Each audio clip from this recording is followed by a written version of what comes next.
Hast du den Knopf gedrückt? Er hat den Knopf gedrückt. Ich habe den Knopf gedrückt. Und wir sind live. Malt Matters. Okay. Moin Whisky-Fans. Willkommen bei den Malt Mariners mit Paddy. Und mit Leon. Falsche Richtung schon wieder. Irgendwann kriegen wir es nochmal hin. Und hin. Schön, dass ihr dabei seid. Wir haben heute einen Livestream, Trinke Mittwoch. Und wir haben uns es war wieder so eine absolut klassische, spontane Aktion von mir. Ich habe mir heute einfach noch jemanden dazugeholt. Wir haben heute nämlich einen Gast aus Schottland dabei. Und deswegen switchen wir heute. Wir machen den Livestream heute auf Englisch. Wir werden zwischendurch ein bisschen was auf Deutsch übersetzen.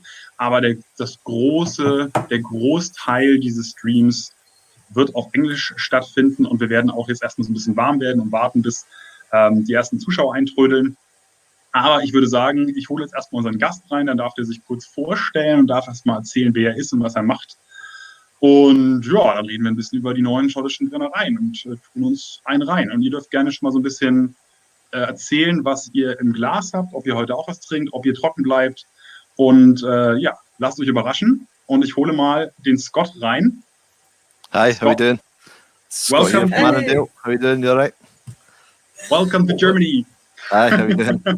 I've actually been before, but not like this. Yeah. How are you doing? Basically, Scott, you can maybe say who you are and what's your deal with whiskey. Yeah, I'm Scott Weild. I work at Annandale Distillery here in Annan. It's a lovely day today. It's very nice. With 20 degrees, that's amazing. It's never like that here. So the Annandale was established in 1836. And we call it Reborn in 2014. That's when the first drop of our malts, our new make, actually, which I've got some here. I'll get a sample of that a wee bit myself. That's when it came out the stills. And so we've been slowly building up the brand. We've had, I think works out about 6 or 8 releases out now. And we're slowly building it up. Our primary sales are, we do cask sales mainly. That's our kind of massive sales market at the moment. And so we do single cask, single malt. That's the main thing. Me, myself, I started off as a tour guide. I'm local to the area as well, and I've worked my way up. And now I'm the digital and social media specialist at the distillery. Yep, that's me. Yes. That's how you know us. So that's these guys at the distillery, and filled them full of drinks. So yeah, awesome. That's the reason. That's basically when we met at the distillery. I think that's right. Yeah. 2 years ago or something like that. Yeah, and we'll definitely talk. Yeah, Paddy, you want to say something? Yeah. Just let me translate that real quick, so everybody is in line. Also wir haben heute den Scott Weild mitgebracht. Er ist ein Mitarbeiter bei Annandale, hat praktisch dort angefangen als Tourguide und mittlerweile macht er auch so Social Media Sachen. Annandale, eine neue Brennerei, er sitzt gerade halt in Dale, richtig, in Annan. Annan, genau, in Annan ist der Ort, ja. Es sind da 20 Grad, was ungewöhnlich ist für Schottland. Es ist hier auch gerade sehr warm, freut ihn natürlich sehr. Er macht heute bei uns praktisch mit, erzählt ein bisschen was über die neue Brennerei. Wir werden uns anderen Brennereien noch widmen, aber Annandale gerade noch dabei, neue Fässer abzufüllen, noch einfach gerade so in der Entstehungsgeschichte, aber wir können bestimmt spannende Geschichten uns anhören. Okay. That's it. Cool. Yeah, cool. Basically, we'll definitely have a longer conversation about Annandale, obviously, a bit later in the stream, because we both have some of your single cask release with us, the sherried Men of Swords and Men of Lords, the peated and the unpeated Annandale, which I'm looking forward to try. And basically, before we start and dive into talking and drinking, we have something to mention. Basically, we have the last day today and tomorrow to attend our Highland Whisky special online tasting, which will be hosted next Friday. So if anybody wants to join that, you can always write our email address, info@maltmariners.com, which is on our website as well. Macht das Sinn, das auch auf Deutsch zu sagen? Yes. Also wir haben noch ein paar Plätze für unser Highland Tasting. Das heißt, wer Bock hat, beim Highland Tasting nächsten Freitag mitzumachen, der kann sich natürlich noch anmelden. Anmeldungen über unsere Website maltmariners.com. Das kennt ihr ja schon soweit. Also ein paar begrenzte Plätze noch da. Also wer Bock hat, richtig geile Abfüllungen zu trinken, der sollte vorbeikommen. Okay. Yes, sir. And another thing that I'm really happy about today, we managed to schedule our live stream in 2 weeks. It will be Wednesday, the 3rd of June, and we will doing we'll be doing a live stream with Fräulein Scotch. Rieke Bergman, some of you guys will know her. She's working in Berlin and is doing whiskey tastings as well. So we're really looking forward to that. I think that will be a lot of fun. Yeah, so basically, I would say let's start drinking first and then talking later. Yeah, my English is getting better and better with a lot of drink, with a little bit of whiskey. Yeah, you guys are very good. Thank you. Mine is terrible. Oh, yeah. Well, you're from Scotland. It's all right, right? Yeah, ours is just it's a whole series of just commas. Stop it with nothing. Okay. Just abbreviations after abbreviation. Wow, that's actually quite a big one. So I will push you guys to the side and show some pictures of the distillery we will start with, if I find it. But feel free to chat along while I am doing that. Okay, sure. So, I'm actually going to try this, even though because I don't have your drams. This is our new make. Oh, great! Okay. Actually, World Red. That might actually be a really good timing for you to do that in the second tasting that we're doing, because we will do the second one. We'll try is the new make of Clydeside. So right. Yep. So. You can always have some new make. I'm eager to start drinking. Feel free to start with the Rascally spirit as well. So during the lockdown, you're not going to the distillery, right? So you're just basically staying home right now, and no, I'm not, unless I'm fixing the computer or something. No, but we've actually just started actually making whiskey again. So the production has started again, which is really cool. Okay, it's eased off just slightly. So yep, okay. That's cool. So we're still filling a lot of casks. So it's just started up.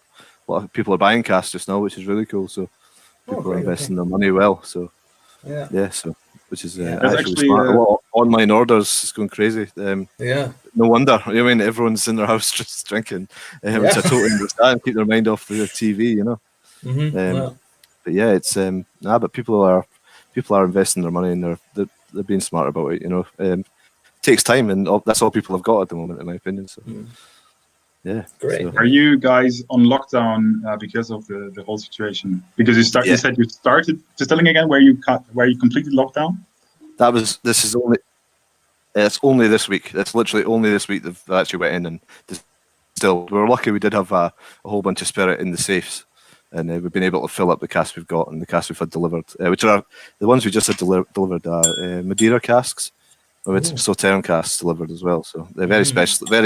We try and get something totally unique all the time. Wow. Cool.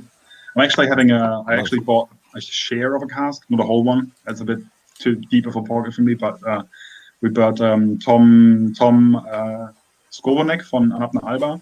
He bought like a cask a couple of years ago, and I put in a share. So I'm having a small part of a cask sitting there in the warehouse somewhere. That's any part of a cask is good, I think. Of course. Leon, what are we starting with? It was the Eden Mill 2018 release? Exactly. Correct? We are going to the Lowlands, which is basically 3 of the 4 distilleries we're trying tonight is Lowland distilleries, which will tell you quite a bit about the whiskey industry in Scotland at the moment. I think it's really interesting because the Lowlands are just exploding with new distilleries. Eden Mill has been around for quite some time now. It's a distillery near St. Andrews, and I would say it's like a craft distillery. They themselves a craft distillery. I personally don't really give a flying fuck about craft, but they distill whiskey, and they do gin and beer as well, which is the part that I like about the distillery quite a bit. Not the gin part, but the beer part. I'm not really a big gin fan, but they have been very famous for their gin. I think they're winning trophies and stuff. I'm not really sure about that. The first contact I had with Eden Mill is the beer, and that was fantastic. Oh, gin is good. So what we are drinking is the first single malt release, the real single malt release they did. I'm just trying to, that's the beer here, for example. There's some fantastic craft beer. And we're having one of the first real standard bottlings, if you can call it. They did like this hip flask series. They're really small 20 cl bottles. I'm just jumping ahead for a moment to show you guys this. So this is the bottles that they started with. Really small. Will give you a small an insight which kind of malt they use: pale malt, chocolate malt, crystal malt. Really interesting stuff. And then they will have different types of casks. Also Eden definitiv eine spannende Brennerei, weil sie mit verschiedenen Malzarten arbeiten und mit verschiedenen Fasstypen. Und diese kleinen 20cl-Flaschen, die Hip Flask Series, damit haben sie angefangen. Und dann gab es eben Blended Whisky. Und mittlerweile haben sie jetzt 2018, 2019 jeweils eine Abfüllung, die ein bisschen in einem größeren Maßstab verfügbar ist. So we're drinking the 2018 release. It's 46.5%. It's Oloroso PX and bourbon casks. And Paddy can tell me something about the nose, because unfortunately Scott doesn't have that in his glass at the moment. Unfortunately not, no. But this is something that I personally think is quite a good drum. Yes. Yeah. Smells lovely. For me, it is a lot of honey, cinnamon, and some type of yogurt. I don't know why, but I have this soft or like cream or something like that. Something milky in there, like a milkshake. Yeah, that's something. It smells actually makes sweet. a lot of sense. Yeah, it's true. Like very like a strawberry milkshake or something like that. Yeah, like a vanilla milkshake or strawberry is very good. Yeah, fruity. It is fruity. Must be the sherry clashing with the vanillas. Yeah. Yeah, it must be the clash of the two. Mm-hmm. But nicely, obviously. Yeah, it smells really nice. I got this weird cinnamon layer, which is like a cinnamon pudding or something like that, like a dessert with cinnamon on top, which I get from this dram. Making me thirsty, guys. Yeah. Well, go ahead, help yourself. I was really surprised with this one, to be honest. Yeah, cheers.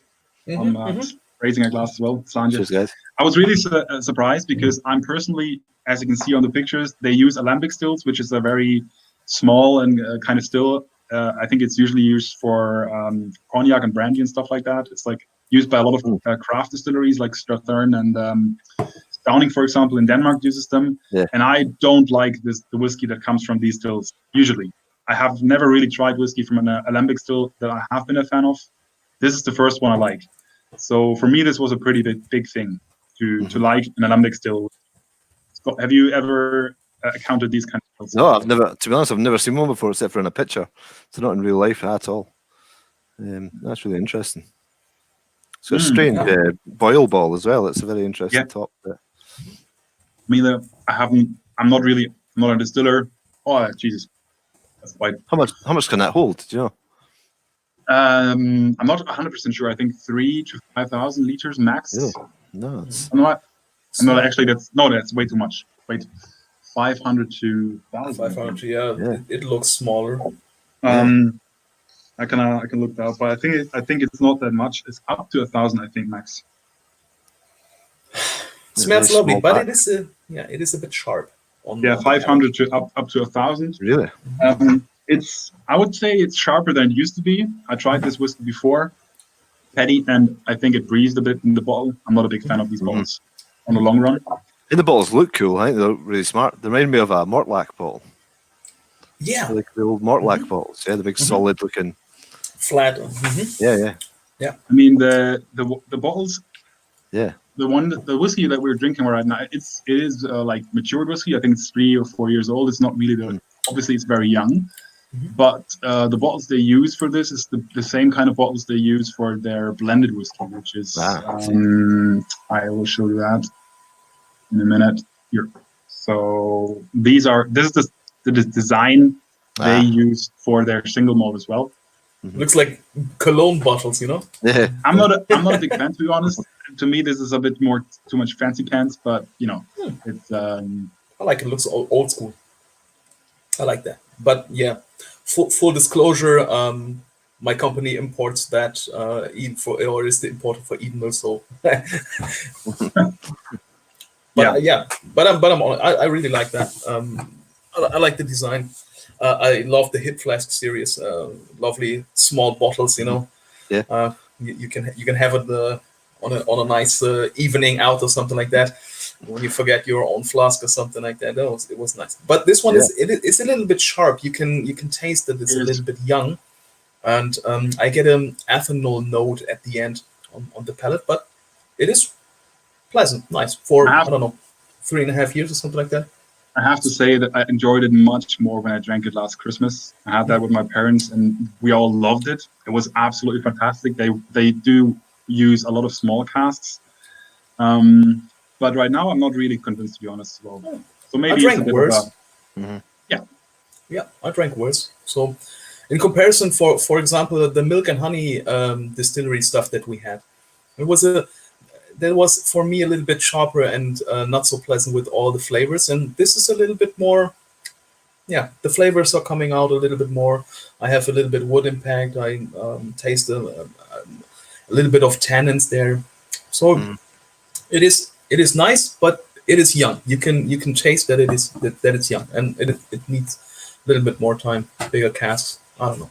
Yeah. But it has potentials. That's the balance, though, isn't it? Even smaller casks to age it quicker, possibly slightly.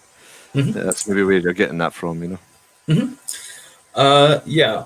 Wir haben gerade im Glas von Edenmill den 2018er Release. So just to answer here a question from our audience.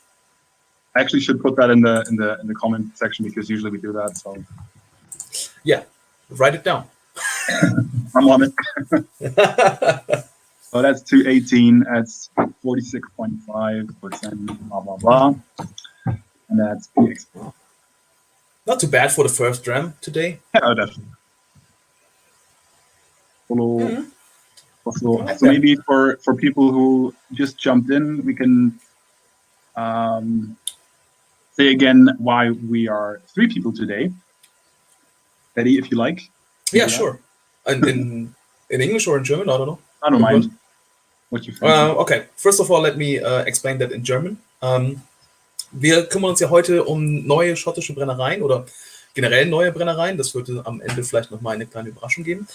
Und ja, zur Unterstützung haben wir uns den Scott Weild heute mitgebracht, der von Annandale kommt, weil wir heute auch noch uns ein paar Annandale Whiskys anschauen werden.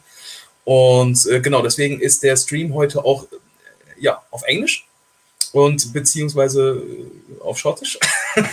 Und wir werden zwischendurch ein wenig übersetzen, wenn es halt also interessante Punkte gibt oder etwas gibt, was wir halt herausstellen möchten. Und wenn ihr Fragen habt oder wenn ihr halt eine Übersetzung kurz braucht, sagt eben Bescheid im Chat, dann nehmen wir dazu kurz Stellung, das ist gar kein Thema. Also ja, wir wollen es halt heute ein bisschen bunt und international halten und von daher, okay. Cool. I made my point, I guess. So, yeah. I'm sure you did. Yeah. You heard that, right? Yeah, lovely. Oh, great. Cool. Yeah, good. Can we head over to the next one? Strong. Yeah, My glass is empty. We can't leave that like it is. So I'm a little bit thirsty today. I'm not sure. Here we go to clear stuff, which usually is not our favorite drink. That's what I'm on as well, so let's go. Yeah. Now we're on the same page. Yeah, great. Kind of. But for me, it is always interesting to try new make. It was actually my first tasting when I was still a fanboy from Leon. And he was hosting a tasting in Bremen, and I was there, and he had new makes there.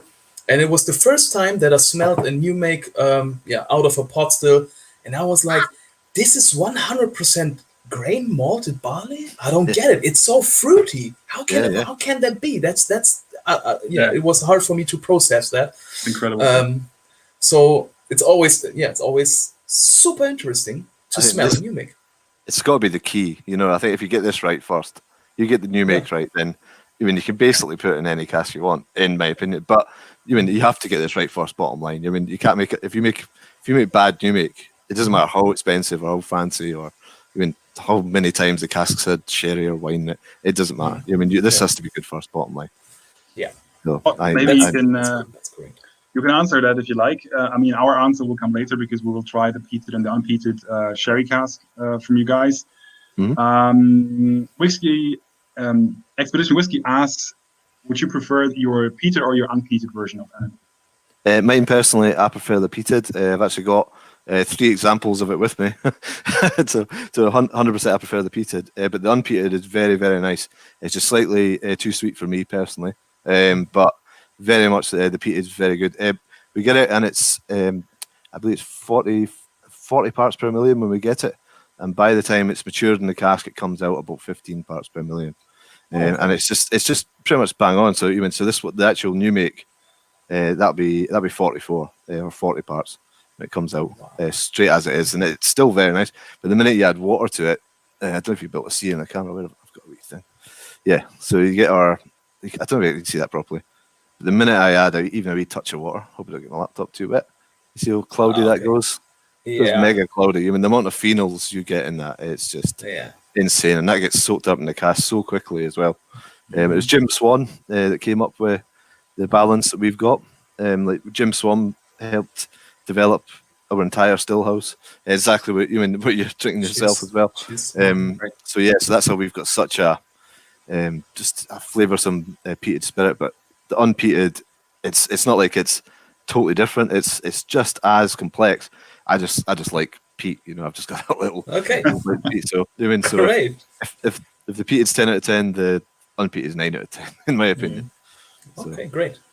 So that's interesting. Let me just translate that. Also die Frage war ja halt, ob Scott praktisch rauchig oder unrauch, also rauchig oder nicht rauchige Whiskys da also von Annandale lieber mag, und er mag die rauchigen lieber.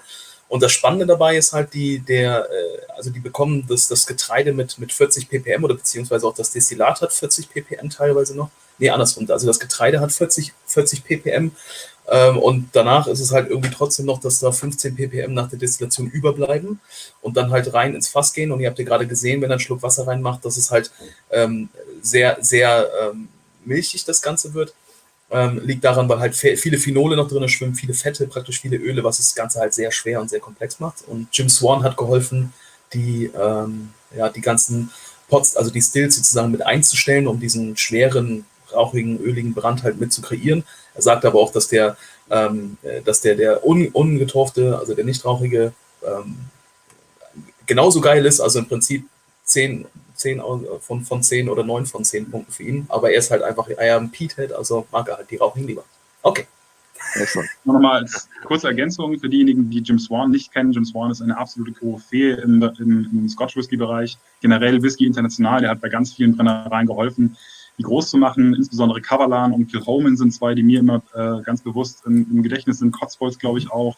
Lindors Abbey, soweit ich mich erinnern kann. Also er hat bei sehr vielen Brennereien geholfen, das Feintuning der Stills und der Brennblasen zu machen. Er ist leider Ende 2016 verstorben.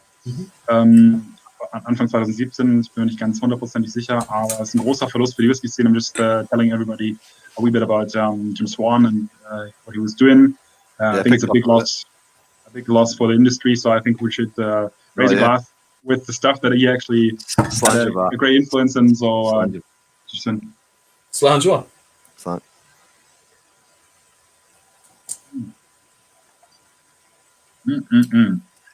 strong, was so good. I'm quite happy as well. So we are having the spirit of the Clydeside distillery in Glasgow, which is quite an interesting project to me. It's a beautiful distillery if you ever see it. Yeah, definitely. Yeah, I was there actually. I lived in Glasgow for 12 years. It's great! I was there for my study abroad for 3 months only, really? And it was 10 years ago or something like that, and I fell in love with the city. I love the Glasgowian guys. It was awesome.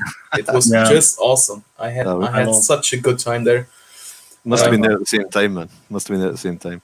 Yeah, maybe we saw each other or something like that in a garage or ABC club. Something. I ran before I was working at Annandale and stuff like that. I was actually I put on gigs. I was a promoter, a music promoter. For quite a long time. I had my own company. So around about that time, actually, about 10 years ago, actually, I was thinking about it the other day. So I was self-employed, putting on gigs. We put on about 1,500 bands. Awesome. So individual band 1,500. Yeah, it was crazy. It was absolutely crazy. What are the odds, man? Wow. Do you remember the Sub Club? Yeah. Yeah, I worked in there at night. I worked in there at night and I put on gigs. It was absolutely mental. It was Crazy, insane. yeah. Such fun, man. Such fun. Yeah. I love the Soggy Horse. Anyway. Yeah. Anyway. We can talk about it all day. You forget you're online. Yeah. I love Glasgow as well. Like I'm a big fan. Most people don't really appreciate Glasgow that much, but I really like that city. I mean, Yeah, man. That's such very. Fun. It's I mean, it's like so different things in different areas and stuff. There's a question from Manfred Zemmer. He asked how you guys do your peated and unpeated stuff. Do you do like half year switch, or do you switch from peated to unpeated, or do you have like do you go 50-50, half a year peated and half a year unpeated, or do you just change whenever you want to? We get 30 tons each month, and we do it month by month. So 30 tons of barley month by month. And we use all we do in between is a quick clean. It's just literally just one night we clean it, and that's it. Oh, great. A month peated, another month unpeated. Yeah, so it's 30 tons of barley. It comes in, and the only thing that's peated is our barley. So the barley comes in, or malt, rather, it's already malted. Comes in 1 month peated, quick clean, so 1 day rotation, and straight in another month peated or unpeated. So 1 month rotation. Okay. Ja. Also genau, die Frage von Manfred war halt, wie die das praktisch hinbekommen mit dem rauchigen und nicht rauchigen Malz, wie die das praktisch produzieren, ob die das im Halbjahreswechsel machen oder ähnliches. Und Scott hat gerade gesagt, dass sie das im Monatswechsel machen. Also die bekommen 30 Tonnen gemälzte Gerste, einmal rauchig, einmal nicht rauchig. Und das machen die halt im Monat. Einen Tag wird dann halt gereinigt im Prinzip und dann schießen die halt nicht rauchig oder rauchig hinterher, je nachdem, welcher Monat gerade da ist. Be a pain in the ass. Yeah, I would say there's a slight. I wouldn't say the unpeated has peat in it, not at all. Mm-hmm. I would say for every peat process, so every second month, for example, we use wooden washbacks. So arguably, you could say that every single month is the tiniest microscopical touch of peat that hangs over, or a little bit of flavour hangs over, because we use different yeasts. So it does change. That's part of the character. You know? That's why we use wooden washbacks. It's totally deliberate, you know. Mm-hmm. Right. Mm-hmm. Awesome. For everybody having a look at the outside of Clydeside Distillery, it's right next to the Clyde. Obviously, like the name says, Clydeside. I think it is it's quite well done from the design, from the outside and from the inside. So in the inside, you will enter a huge whiskey shop, which I think is quite unusual for a distillery to sell other brands. But I personally think it's one of the best approaches you can do in a big city, because basically Clydeside has designed itself to be like the Botschaft, ambassador. Like an embassy. Embassy. It has designed itself like to be an embassy for Scotch whiskey in general. And the whole process that they explain is about whiskey in general, which I really appreciated. And you can see and buy whiskey from all over Scotland. And I think they have other stuff from all over the world as well, but mainly Scotch whiskey is the focus. And I think this is a really good approach, especially if you're based in such a big city like Glasgow. Mm-hmm. So that is something that I really think is a good idea. They have a cafe as well, which is amazing. So you can rest, have a coffee, have a piece of cake, or like something to eat, soup or something. Also für mich aus meiner Sicht macht Clydeside es wirklich sehr, sehr gut, dass sie wirklich wie eine Whisky-Botschaft sich quasi positioniert haben in Glasgow mit einem Café, mit einem großen Whisky-Shop. Als Besucher auf jeden Fall eine ganz, ganz tolle Erfahrung. Die Tour ist auch sehr, sehr gut, sehr sympathisches Personal und eine sehr anschauliche Tour. So you get a really good tour. They have like a good like showboards and displays and stuff. I think that is quite well done, because you have to make up for not being an old distillery. Yep. By the way, since we have Scott here, I think that personally Annandale is probably one of the most beautiful redesigned distilleries in Scotland. And obviously you guys benefited just a bit from that. You already had a distillery way before that, but it wasn't really I think you had to rebuild basically everything from scratch as far as I know. So. It was £10.5 million. Yeah, so it wasn't like you had a distillery and you had to refurbish it. You had to basically build a new one. But still, I think it looks like you could imagine this is an old distillery. Oh, yeah, 100%. Yeah. Definitely. That's nice you're saying that. to pass it on to the boss. Shall we talk about the cleric, or what is it, like the new spirit, or the spirit that we have in the glass? We have like the new make from Clydeside, and it's typically for me a new make. It is very fruity, a lot of fruity aromas here, and a little bit of, I don't know, like hay, or like wet hay, like a grassy something type in there as well. Yes, but smells like wet grass. Wet grass with fruits. I always have my raspberry yogurt. I don't know where I get that from, but I always have raspberry yogurt. When I smell new make, the Glendronach new make specifically has very heavily this strawberry yogurt flavor, but I kind of smell it in quite a lot of different new makes. But do you have that in yours as well? For me, it's more like sour strawberries. It's like not sweet strawberries, sour strawberries, and like damp hay or something. And a little bit, and it's a little bit malty, like breakfast cereals. Like I get this breakfast cereal vibe there. Smells lovely, and I added water because it was a little bit strong without water. It smells nice, and it tastes nice, yeah. British Whisky fragt gerade, ob man kleine Mengen, 1 bis 2 Flaschen New Make bei Annandale erwerben kann. Ja.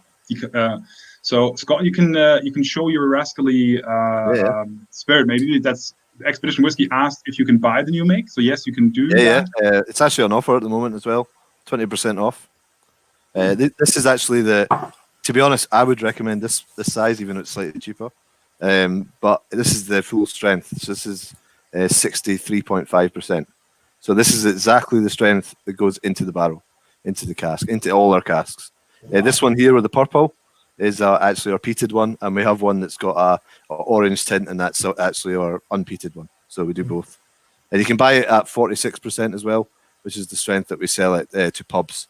Obviously, you don't want to be drinking 63.5% alcohol in a pub, or maybe you do. Yeah. I certainly do, but you do sell the peated and the unpeated version. Both of them, yeah. So one's this one. This is peated, and the other one is a purple. Sorry, it's a orange or red bottle. Manfred. Okay, I think Manfred, that you meant that still about the peat stuff, right? Because you asked before, Manfred, du hast vorhin gefragt, ob sie getorft und ungetorft produzieren. Und ich vermute mal, die zweite Frage ging auch darüber, oder? Weil ich hab das jetzt ein bisschen aus dem Kontext gerissen.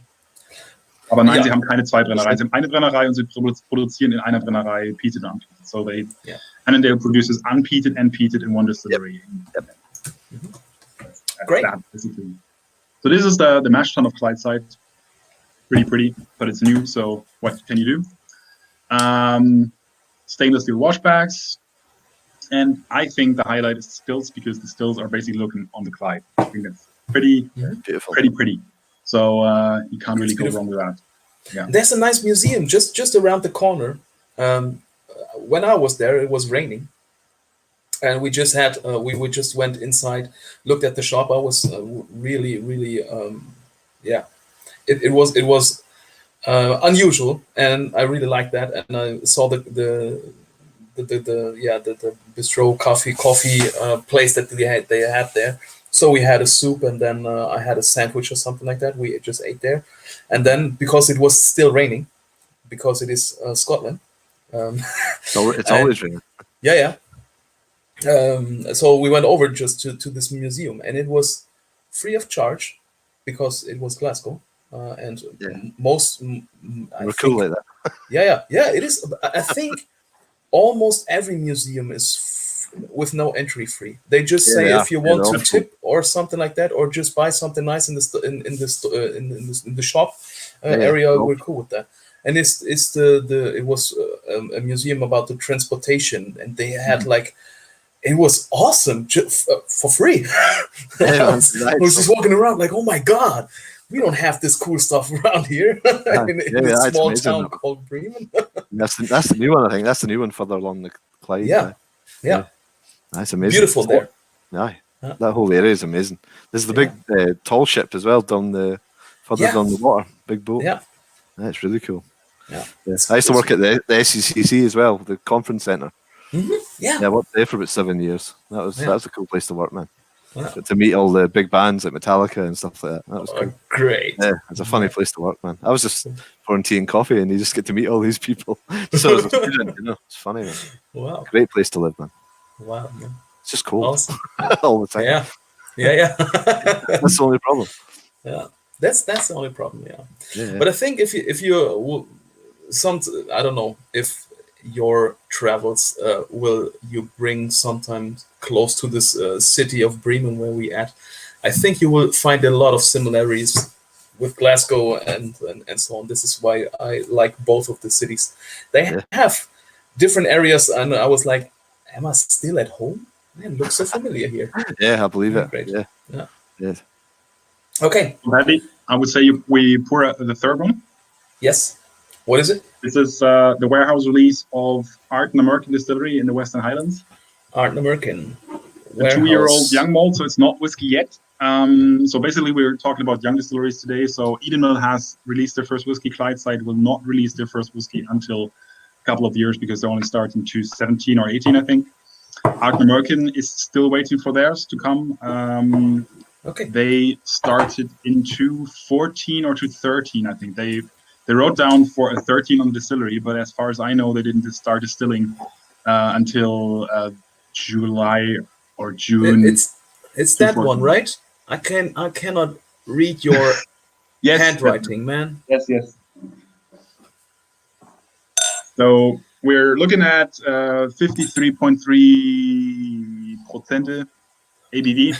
It's an Oloroso Octave, so unfortunately, they used a very small cask for this one. I'm not a big fan of Octave, to be honest. I think they pushed way too much flavor and color into the whiskey in a very short time. But since I'm a huge fan of the distillery and a huge fan of the area, I wanted to have it and to try it sometime. There was another nice question, I think. Expedition Whiskey asks, do they drink a lot of new make in the pubs, Scott? What do you think?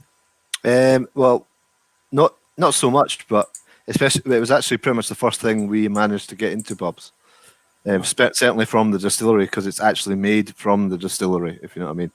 The only thing we managed to get into pubs before the new make was it was actually a specially commissioned blend that we sell. It's actually very nice, but it's got none of our whiskey in it at all.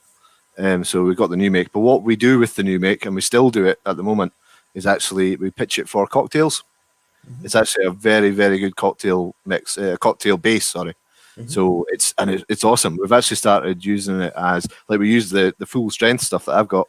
We use it as like a really good infusion base. So we'll put like loads of coffee beans, for example. We'll get barrels and barrels of coffee beans. Not barrels, I don't mean huge barrels. You know what I mean? We'll get a lot of coffee beans, put them in like a big huge vat, and then just fill it with new make, and it goes jet black, and it tastes amazing. So you're like, it's like 60% coffee. You know, it's like things like that. We're actually, I mean, it is something we're looking at. Well, to be honest, we have got bottles of it, and it's something that might be coming up. And we have got, and we've trialed it a few times, and we've got things that we're doing something with tea as well. We've done one with tea, and it's very nice. It's like Earl Grey tea, but 60%.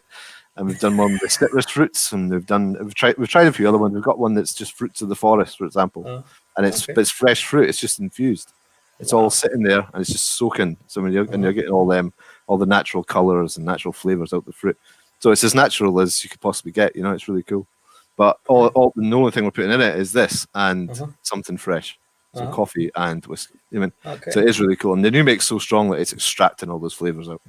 So it's really nice. Yeah. So but that I'd answer the question is basically not too many people drink the new make, but it's actually better than drinking like a blend and Coke. Because this is single malt. It's just not whiskey technically. Okay. Let me just translate that really quick. Okay. Or if you want to go to this question. I will just translate real quick. Also, ob halt viel New Make in den Pubs getrunken wird, war gerade die Frage. Und Scott meinte halt, jein, also die haben das erste, was die halt praktisch verkauft haben, waren an die Pubs, waren halt verschiedene Blends. die halt praktisch gesourced haben, oder und dann war es halt so, dass die aber auch zum Teil halt den New Make als Cocktailbasis sozusagen mitgegeben haben und auch in die Pubs verkauft haben und jetzt machen die halt sehr, sehr viele coole Experimente halt auch mit dem New Make, dass da halt entweder ohne Ende Kaffeebohnen reingeschmissen werden und dieser sehr starke Brand zieht natürlich eine Menge Geschmack raus oder halt auch das Kaffeezeug wird dann halt pechschwarz oder halt dann auch irgendwie was mit Früchten oder mit Tee, also dass sie halt einen Earl Grey Tee haben mit 60 Volumenprozenten dann und das ist dann halt als Cocktailbasis gedacht oder halt auch mal so als sehr, sehr netten Drink. Also von daher würde ich sagen, das ist auf jeden Fall my cup of tea. Tee und Kaffee mit Alkohol kann ich mir auch gut vorstellen. Also. Yeah, tea and coffee with alcohol. Great, yeah. Love it. Good idea. You're combining two things I like. We got a question here from Expedition Whiskey, how to pronounce Ardnamurchan. I mean, Ardnamurchan or Ardnamurchan. Ardnamurchan. So that would be the way I would pronounce it, but that's actually what I wanted to ask you, how you would pronounce it. Ardnamurchan. The is after the R, so Ardnamurchan and Ardnamurchan. I think it's really funny. So Ardnamurchan. Yeah. Always depends where you ask in Scotland. That's it. Ardnamurchan. So just say things fast and people know what you mean. Exactly. Because they don't really know. I mean, just from the position and from the location of the distillery, I think this is a beautiful place. Yep. It's right in the middle of the Highlands. It's on the peninsula of Ardnamurchan. It's eine Halbinsel im Westen von Schottland. It takes quite a bit of time to go there. So if you have a tour, you need like 2 hours, something like that, to get there from. I think from Fort William, it's like 2.5, and from Glasgow, I think it's 3 or more. It's terrible to get there, but it's a beautiful drive. Really love it. And they have been producing since 2014. They do peated and unpeated as well. And they're owned by Adelphi, an independent bottler. Quite a nice tour and a beautiful visitor center as well. Beautiful stills. Quite nice new stills. And Paddy, you can start. What's that? Looks the same as ours. Mm-hmm. Yeah, quite a bit. Yeah. So great. We have the comparison afterwards because we're basically having your stuff right after this one. So I love that. It's just stills and highlands and sea in the back. Great. We're having a 2-year-old. It's not a whiskey yet. It's a young malt. Paddy, what you getting? I'm getting a lot of umami flavors here. It smells a little bit like soy sauce, and combined with Christmas like a Christmas vibes coming out, cinnamon or cloves. Something like that, and ginger, and it's combined with dark fruits like plums or sultanas, maybe something like that, but smells really nice. And actually I already tried it. It's spicy. It's spicy, spicy and dark fruits, I would say. Maybe a little bit of a black pepper. Yeah, black pepper is quite good. I have a retaste as well. Cheers. Yeah, cheers. Cheers, guys.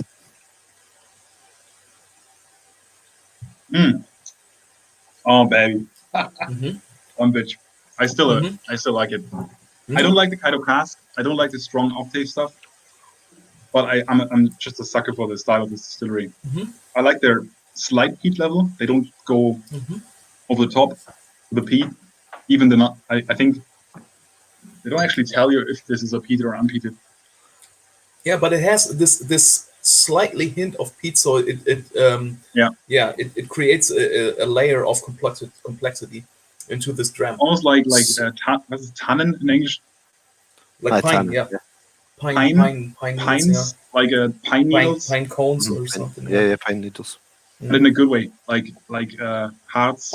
Was is Harz, Paddy? Oh. The stuff that comes out of trees when you stab them. Yeah. All right. Yeah. I know what you mean. tree goo. I don't know what the right term for this is. Well, it's sap. Yeah, sap, tree sap. Sap. Yeah, also, It's sap. Yeah, that's- sap. I really like this. I mean, I'm quite a big fan, to be honest. Yeah. For people who do tastings with us, they can always order samples. We have some of this stuff, so if you want to have a sample, just let me know. It is Um, up front. I'm It always is very curious. spicy. You know, it arrives very hot. Then it unfolds in different layers of. You can taste a little bit of peat. You can taste a little bit of the fruits. Or it's very spirit driven, I guess, because it's young, but it's not so shiny as the first one, the Eden. So for a young malt, it is very good, but I have this feeling like they use small casks, so they polished away with big flavors a little bit of maybe of the flaws of the youthness. The funny thing is that they actually don't necessarily use small casks, because I was in the warehouse. I can show you guys. They don't have like a ton of small casks sitting in there.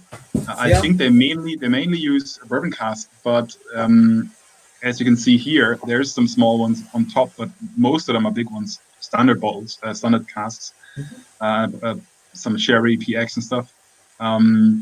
I think they just use that for the young malts because it matures quicker.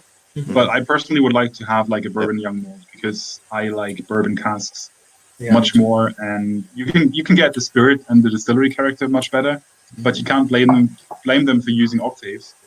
The thing is, Manfred asked when they released their first whiskey, and that's actually a really good question. Switching back to German because it's, Manfred asked in German. Ardnamurchan ist eine der wenigen Brennereien, die sehr lange warten, bis sie releasen. Also Ardnamurchan hat eigentlich schon seit 2017 fertig ausgereiften Whisky. Aber wir wissen, wir sind 2020 jetzt, sie werden wahrscheinlich bis 7 oder 8 Jahre Minimum warten. Also mir wurde immer gesagt, dass die Brennerei bis 8 Jahre Minimum wartet.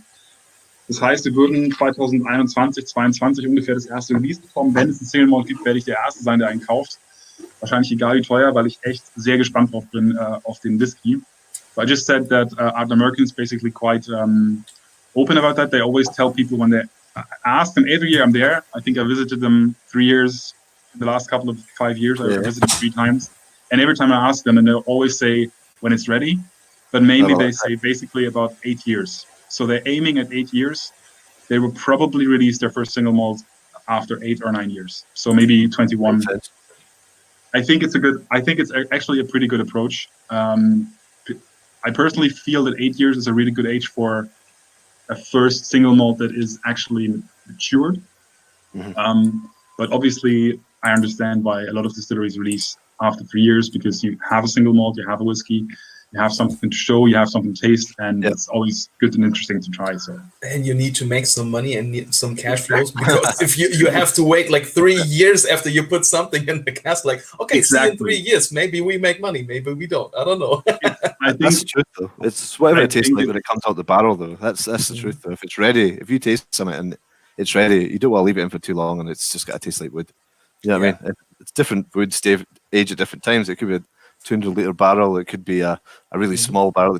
Just, I mean, some of them just don't soak up whiskey. You know, it's one of those. So it has to be right. You know, so it's like he says, when it's ready, and it's like that's it. Makes sense. Yeah. I would just love to have the designer of Ardnamurchan doing my living room. It's just like these leather sofas and all the furniture you see in here. It's all like staves and parts of barrels. Especially this one. This one is something that I would definitely want to have in my living room. It's like an armchair made for like a rocking chair. And you would just sit in there, and then I would not coming out of that chair, and I was just sitting on. When we're old and grey, we'll definitely do that.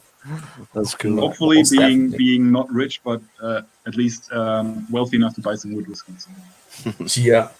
Well, we can store some of our stuff and keep it for later. That's it.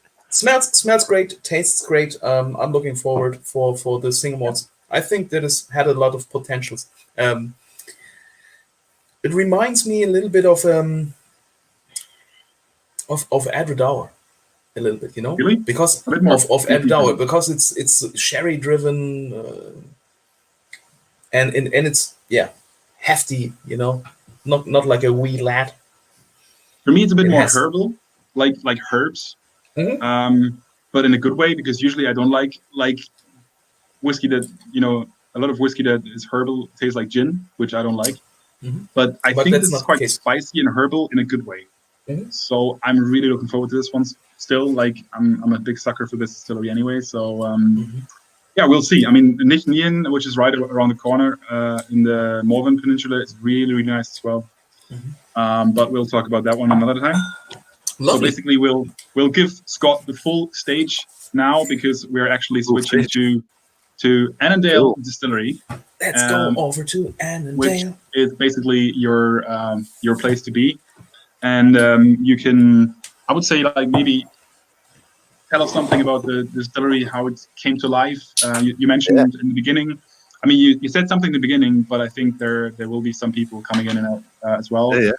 Maybe say that again. And yeah, stage Cool. yours. Well, let's see what pictures you've got, and I can maybe talk you through them. That'd be cool. Yeah, sure. I will just see what you've got, try I to can- find some. It's actually quite nice here. I love the outside of the distillery. So you're basically walking down the car park. Yes. Past I the can tell you, horses. I can tell you some kind of background stuff that people won't know. Like this walkway is all ours. That field there is actually the farmer that used to own the distillery. That he actually owns it, but he's got a house behind the distillery. They're his horses. When the owner actually bought the distillery, he bought those horses. Obviously, he's got a bit of money. So he bought those. They're actually racing horses.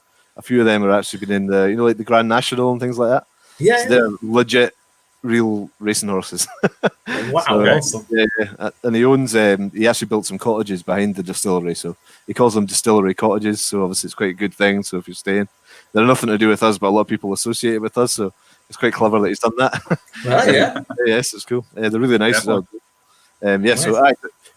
So the distillery itself, like these fields were actually barley fields at one point, but the land around Annan isn't actually very good for barley now. It's not at all, because actually that, like, pretty much all of southwest Scotland really is covered in just like peat. Really, I mean, even the north of England's peat. So originally we would have took our peat from just where that is, and even further across the road.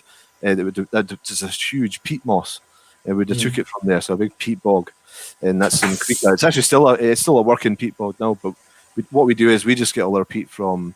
It's actually up in Speyside. We have a company called Crisp. They bring all our peat down. That's very specific parts per million. I believe it's about 40, and that's when we bring it all in. And they do it all for us. They drop it in, as I said before, 1 month unpeated, 1 month peated. And we store it month by month rotation. When it all comes in, we take it through. We do a distillation, and it's all gets stored. We do about, I think it works about 250,000 liters a year. That's what we do in actual spirit. We do. I think at the moment we're releasing about two releases a year. Obviously, it's slowed down now at the moment. Our primary focus is really casks. Just now, we're doing a lot of pretty unique casks. We're doing everything from all the bourbons you can think of, all the sherries you can think of. So whether it's Fino, PX, we've got Oloroso. We've got we've got some tequila casks, rum casks, port casks, cognac casks, even all the red wines you can think of. We've actually got a release coming out, which this is kind of new that you won't have heard of. We've got a release. This one I'm actually drinking this just now. We've got the founder selection. This is actually the founder selection comes from the owner's favourite cask, if you know what I mean. He's the founder. He selected the cask, so the founder selection. So he picks his favourite cask of the year. This year it was. This is a brand new thing. This only happened last year. This one is it was a virgin oak hogshead, but a sherried virgin oak hogshead. Wow. There's only one cask of each, so it's really interesting cask. It's only 3 years old. He picked it, and he just loved it. And even if you add water to it, it actually alters the flavour so much that it's not as good as it was before he added water, and it's still 61%, which is crazy. So it's just bang on the money. But the next one that's coming out is actually going to be STR, so like a Burgundy STR, shaved, toasted, and recharred. I believe that means. Yeah, I'm just giving it a very quick break because I actually thought about this before as well. Just to let people know where Annandale actually is, because I think if you don't really know, I personally think, maybe Scott, you know that, I think that except for Blatnoch, I think Annandale might be the most southern distillery in Scotland at the moment, right? It's actually the first in Scotland. That's it. It is the first. Okay, this is Blatnoch. So basically, we're looking at a distillery. It's in Dumfries and Galloway. Right. This is Dumfries, the biggest town in the area. Can we say that? Yep. So Annandale is here near Annan, and it's quite close to the English border. Yep. Border is this. So everybody has an idea. Whenever you're coming up from Carlisle, definitely past Annandale. You can always pay it a visit. Great. I can translate some certain facts, and I think they were just very nice.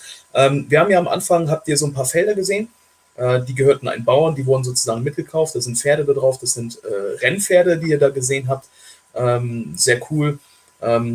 Früher auf dem Feld, was man heute dort praktisch sieht, ist auch mal wirklich Gerste gewachsen, aber das ist jetzt halt nicht mehr der Fall, weil eigentlich Gerste halt nicht mehr so gut angebaut werden kann in Schottland, weil viel halt alles so Moos oder beziehungsweise halt der torfig ist, also Torflandschaft viel ist. Annandale bezieht das Torf aber auch aus der Speyside, wo die halt praktisch dann das Torf herholen, was ich sehr, sehr interessant finde. Gerade weil das halt auch so einen Fingerabdruck praktisch nochmal draufsetzt, bei Lowland featuring Speyside, finde ich irgendwie ganz gut. Ja, auf jeden Fall sehr tief in den Lowlands und okay, das wollte ich nur mal noch kurz gesagt haben. Fand ich sehr cool. Ja, genau. Ich würde auch sagen, we're pour one of these guys, so we'll start with the... I poured both. Are you ready? I'm just double fisting the drinks tonight. Nothing wrong with that. Nothing wrong with that. I especially deflowering my Annandale glass tonight because I haven't bigger than mine. Mine's only a little one.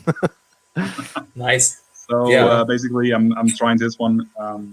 I go for the Man of Words. That's the unpeated version, right? Yeah, Man of Words is unpeated. Yeah. Cool. Named after Robert Burns. Man of Words. Oh yeah. Robert Burns was obviously he's a very famous poet, but he was actually the excise officer in Annan, who's the taxman.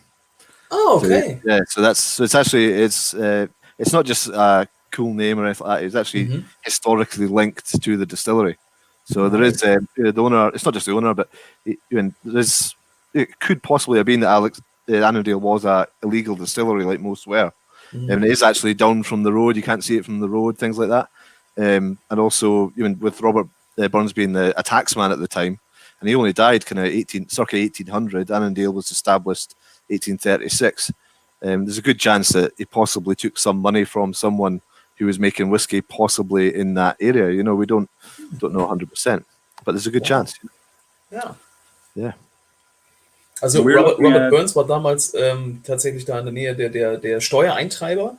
Deswegen, wir trinken gerade den Man of Words, der halt Robert Burns gewidmet ist. Und das ist halt cool, weil es sehr wahrscheinlich sein kann, dass halt irgendjemand bei Annandale, also beziehungsweise Robert Burns, tatsächlich der berühmte Dichter aus Schottland, dort damals irgendjemanden Steuern abgeknüpft hat in der damaligen Zeit.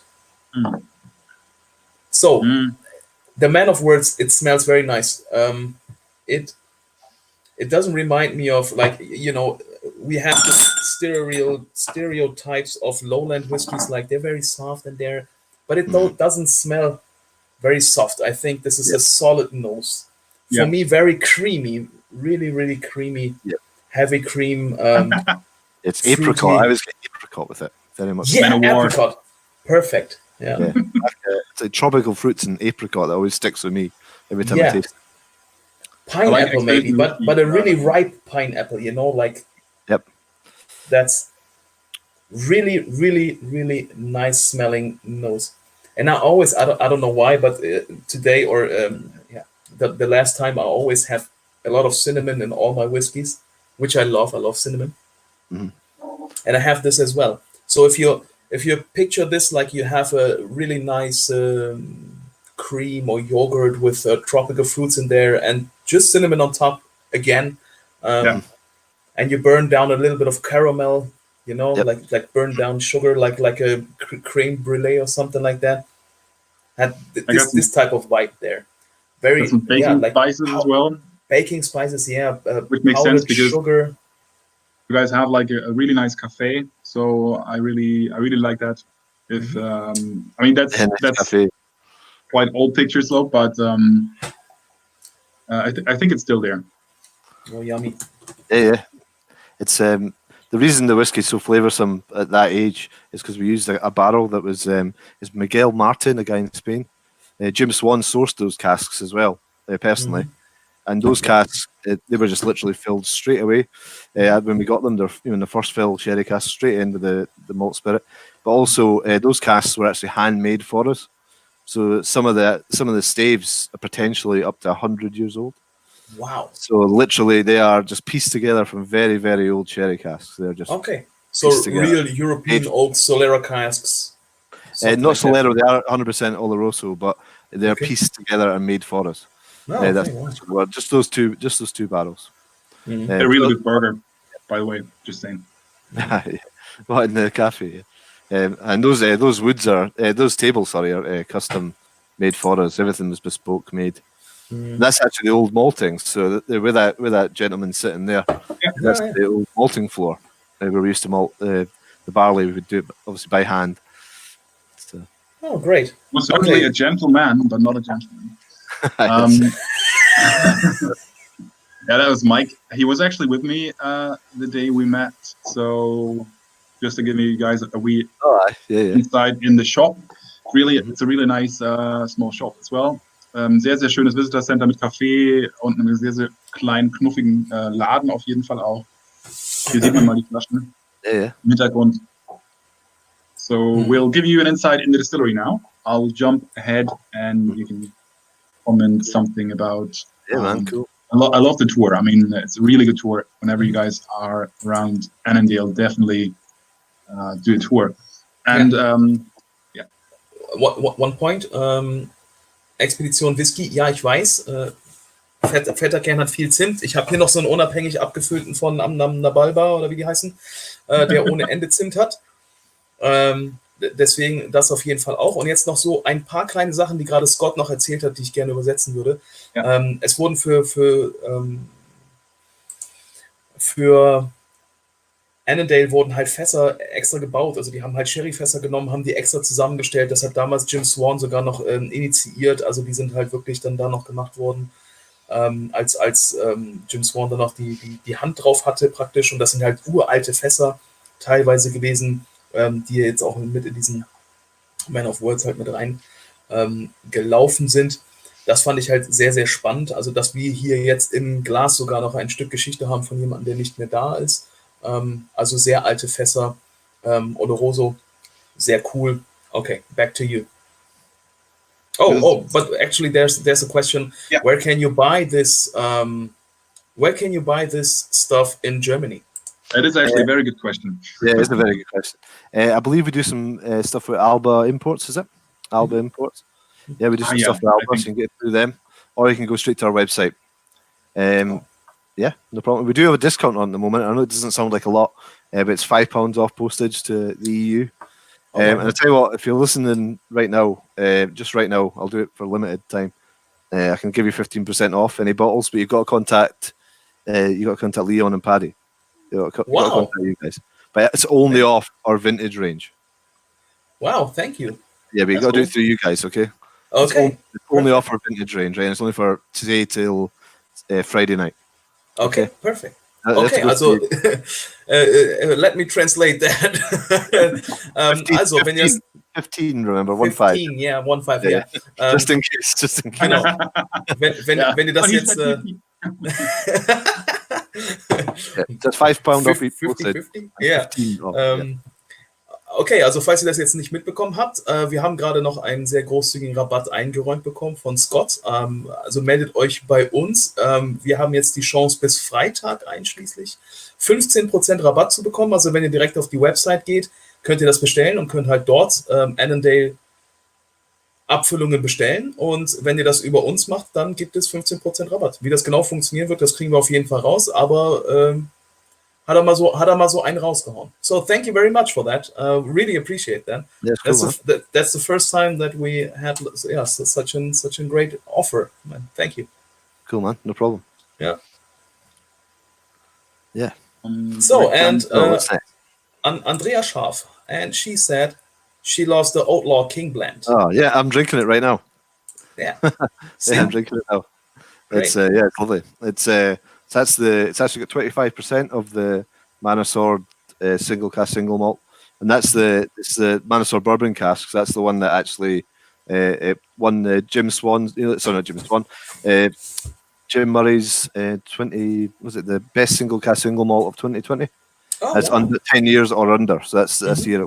It's only 3 years old. So it's amazing that it won that. So. That's amazing. Yeah. Yes, it's a pretty good thing to have next to the bottle on a poster. So we're very, very happy with that. So it's amazing that it got that. And the year before, actually, for the 2014s, it got 90. I think it was 94.5 or something like that out of 100, and that's for the very first release we ever did.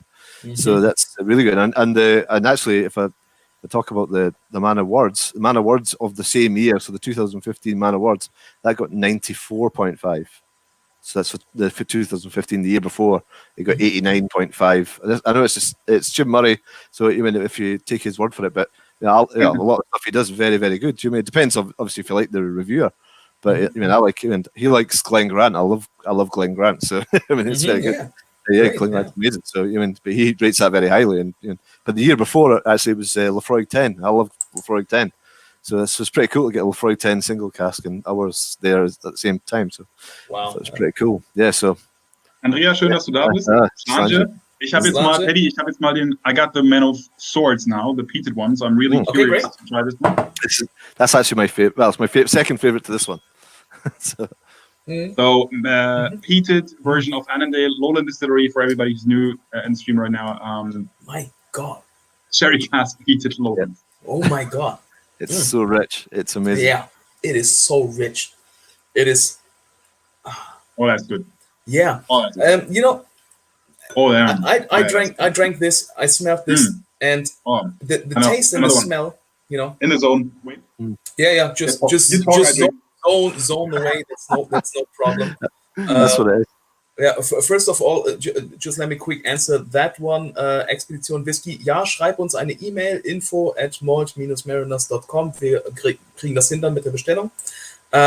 So, the nose very rich, the palate rich as well. You can definitely taste in the Man of Words the character of the new make. It is a very, very, very pleasing, very nice, very balanced. Everything comes out.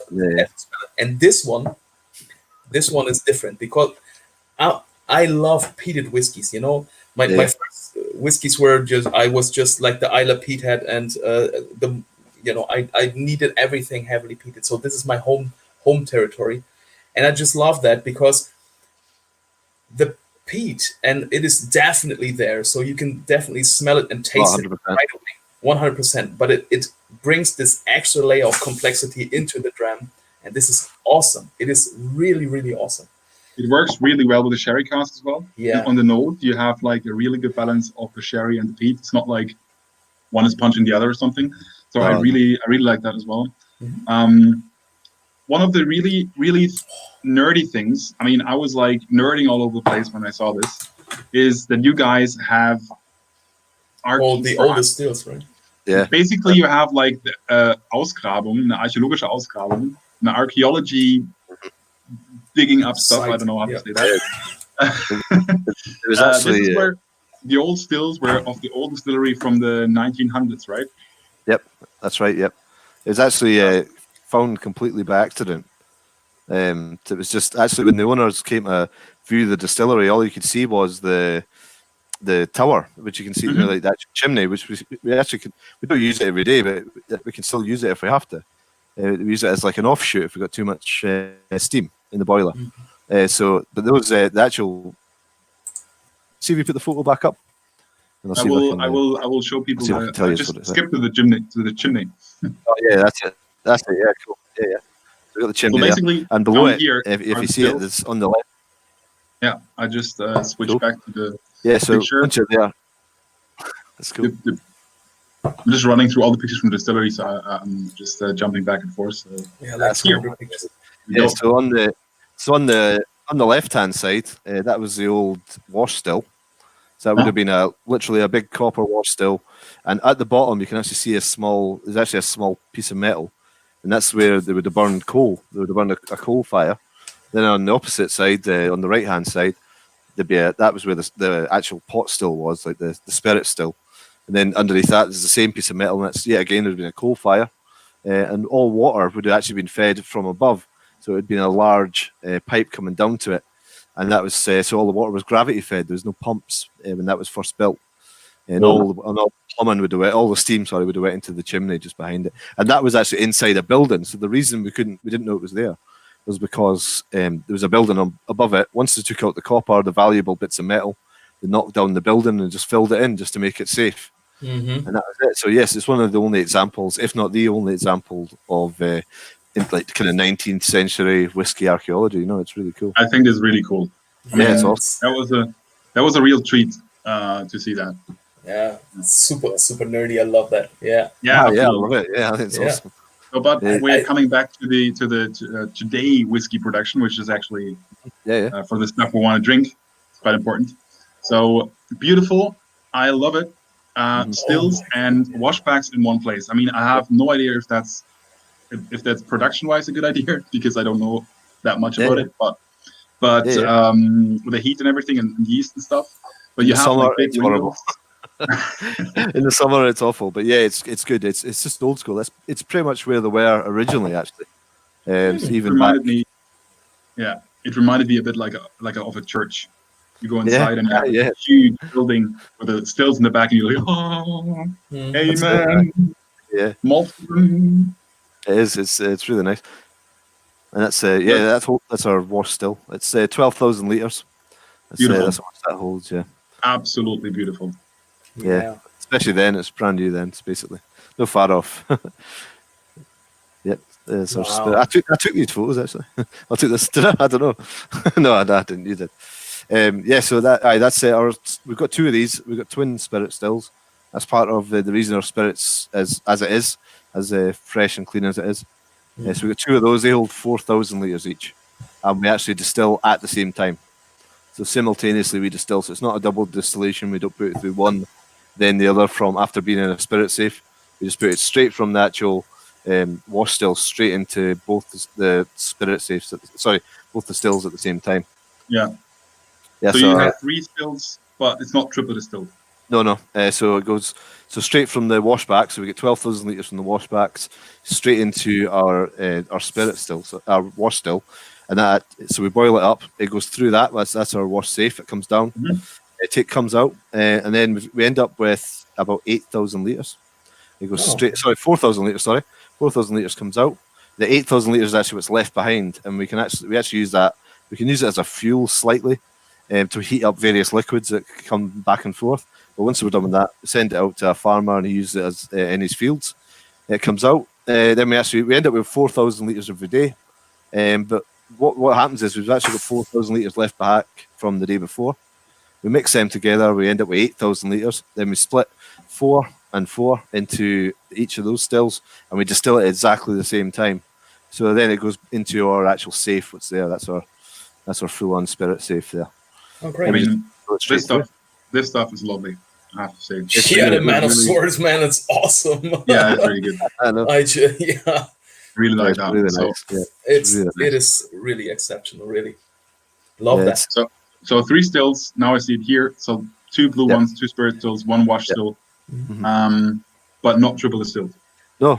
So it's so essentially once we get the 4,000 litres off the wash still, we add it from the previous day's feints and foreshots. They come together.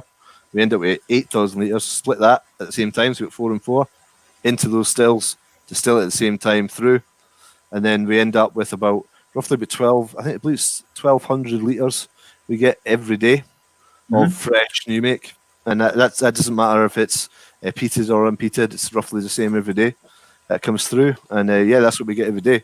And it's that's good, man. Yeah, but that's what we get every day, and it goes straight to our spirit safe, and we end up with maybe 8,000 litres a week, and that can vary, obviously, depending on production.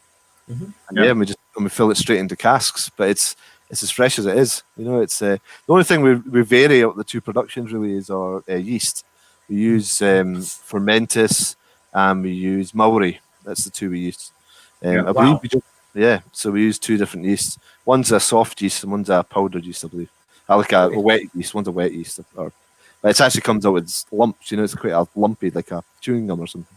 You know why it's necessary to use different yeasts for peated and unpeated? I wouldn't know that. Yeah, we use two. I believe that's Jim Swan's addition.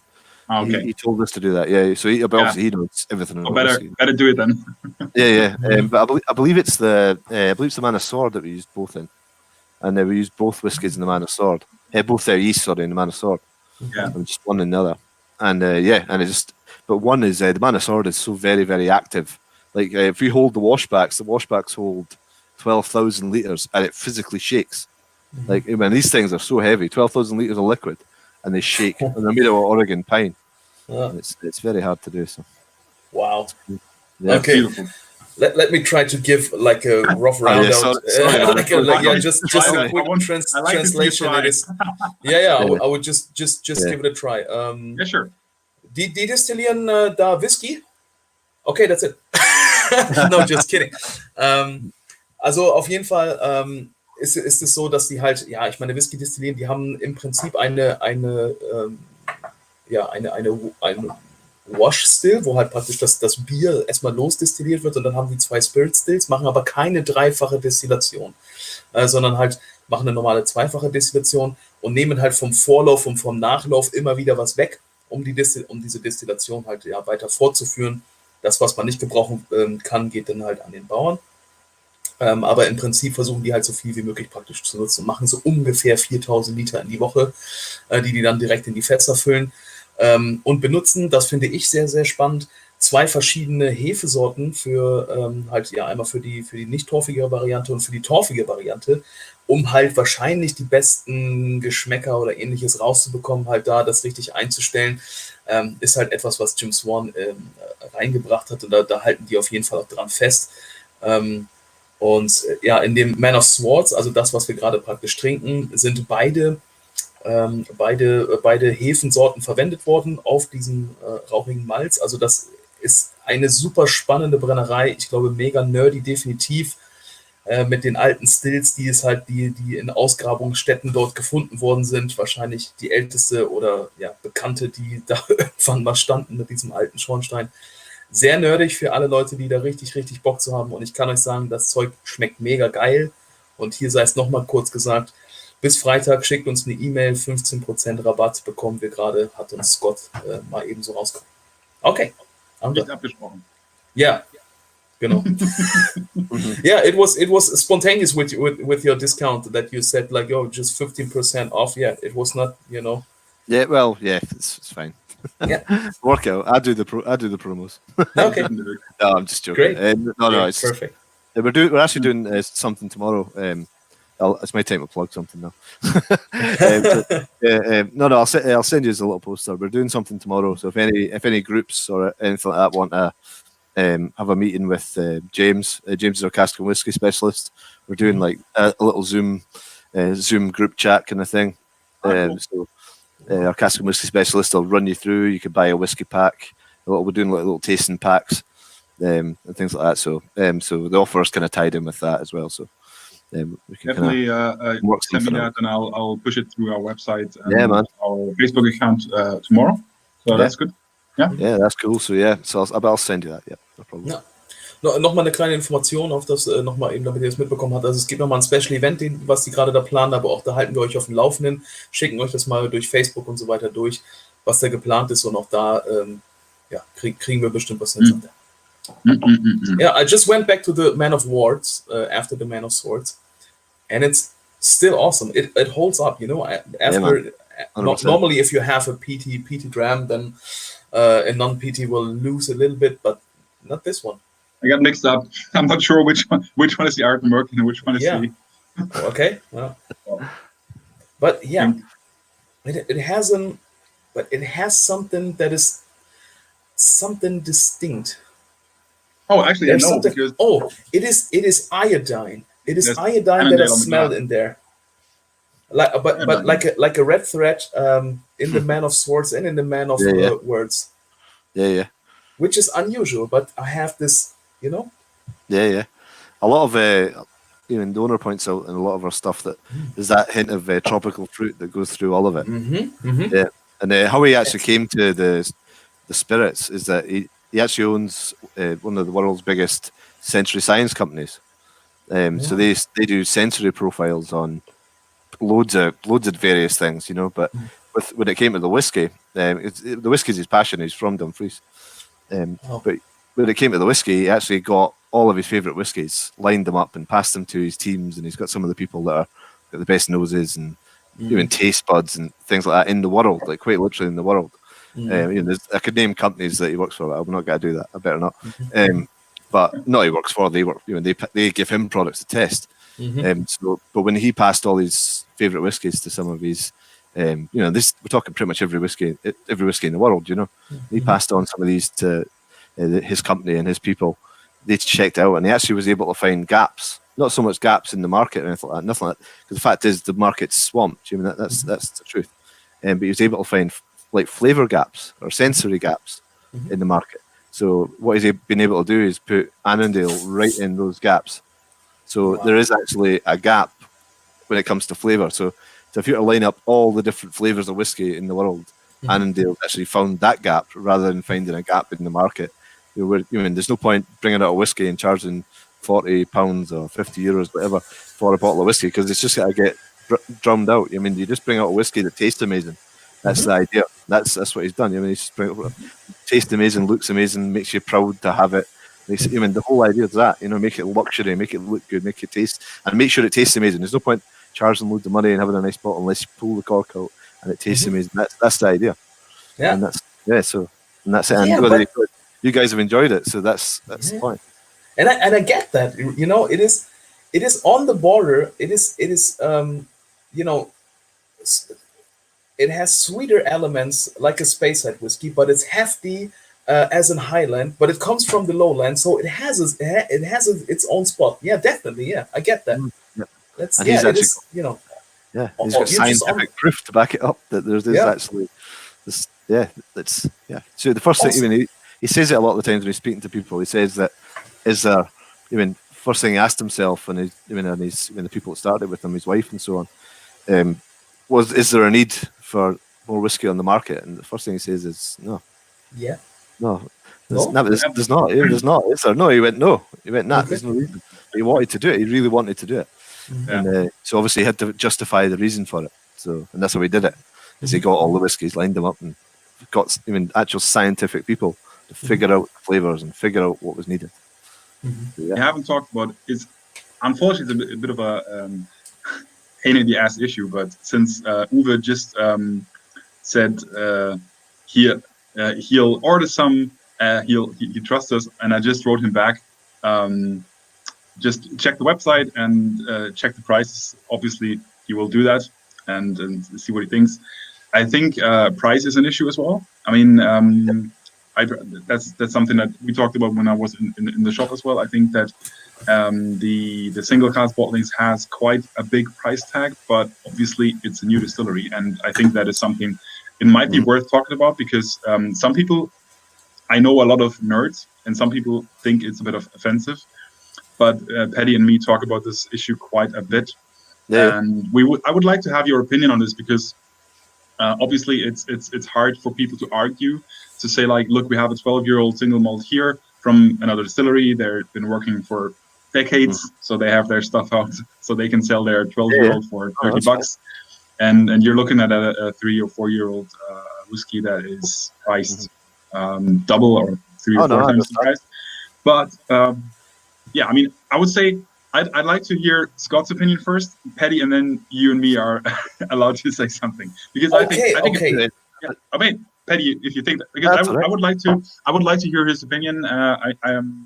Feel free to. You know my opinion, and but yeah, sure, Scott. I know yours, and I think it's a good one, but I'm really curious what Scott thinks about this. Yeah, but the fact is, we can only make 250,000 litres a year. I mean, we're 100% independent. We don't have any big, other than the owner. Granted, he's got his own company, but this is completely out of his own pocket. He can't keep funding things off. off the back of something else. This is 100% his own passion, 100% independent. We do everything ourselves. All the staff are local. And we completely, it's off our own back, basically. You know what I mean? £10.5 million investment at the start. Everything is of the highest quality possible. So when it comes down to our corks, when it comes down to our bottles, the actual spirit itself is, we've brought in the best people possible. So every single thing lined up is to make the best possible whiskey. And even the owner certainly feels, and I certainly feel as well, that it's as good as it could possibly be. So it is, by definition, I know you don't like the word craft, but it is as close to craft whiskey as you could get. I mean, you've got wooden washbacks, which you don't see very often in a lot of big distilleries. We've got brand new still. We've got the best still. We've got stills made in Rothes by Forsyths. The casks that we use it's certainly for the first releases, but are designed for 3-year-old whiskey. They're not designed for a 10-year-old whiskey, but we just put the whiskey in and then done it out, and we've put it into loads of different casks to hide the fact that the whiskey's not ready. It's literally hand-selected casks by the best people you can possibly get, and including the owner, who's obviously a sensory scientist, and he does these things for multinational companies. It's just one of those. You know what I mean? But that's it. But you're paying for quality, and you're paying for the experience of the bottle. But that being said, obviously it is expensive, but that's what you're paying for. And then if you can go to the shop and you can buy a £30-40 bottle of whiskey, but they're also making millions of bottles of whiskey. We can only realistically make 250,000 litres a year. But then we've got to fill it in the barrels, and then we've got to produce it, and then we've got to do quality assess. We can't even make the demand of a small supermarket, let alone loads of them around the country. You know what I mean? That's the truth. Yeah. So obviously we'll try, but that's what we do. We were doing okay with this blend, for example. But that's only got 25% of one. So that's the way I see it. Anyway, I don't know if you agree with that or not. But you're welcome to your opinions, of course. I think Paddy has one. Yeah. And I think it will be probably the translation as well. I can do the translation, Paddy, if you like. But if you like, you can jump in with your opinion about that. Yeah, no, sure. I'm totally on your side, Scott. That's something that I see. You're starting now. Other companies are in the market for 20, 30, 40, 50, 100 years, I don't know.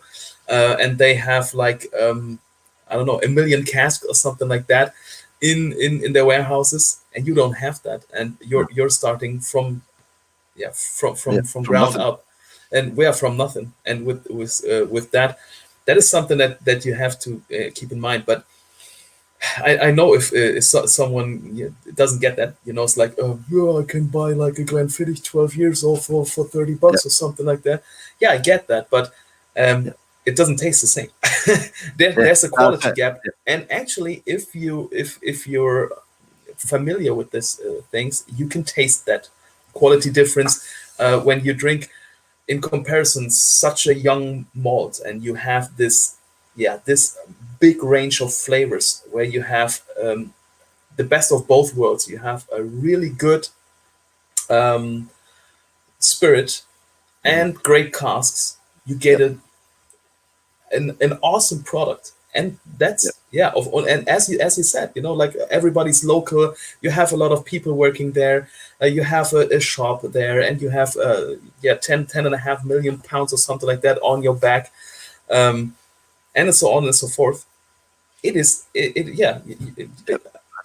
it's not comparable in my in my opinion with every other brand. It is your brand, your product, and this is something that you bring out. And if someone loves whiskey, he has to try that, because it is really good. It is exceptional for that young age.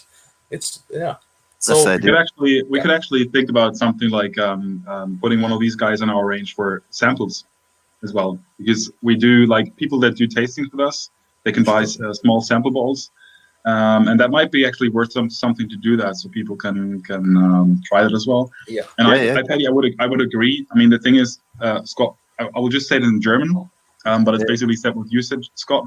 Cool. You think, or you want to say something first? No, I'm cool, man. I agree with you. I'm with you. Das Ding ist halt mit Annandale auch wirklich, einerseits unterstützt die Brennerei massiv die Lokale, also das arbeiten einfach Locals da, es gibt kaum andere Industrie oder keine Whisky-Brennereien in der Gegend. Das ist ein Punkt, den ich persönlich sehr schätze.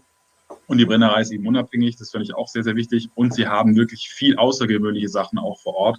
Gerade wenn man die Brennerei besucht, was wir alles von angesprochen haben. Ne? Sie haben einen Café, da können auch Leute arbeiten. Sie haben die Ausgrabungen, sie haben eine sehr hohe Produktionsqualität, sie haben einen sehr kleinen Output.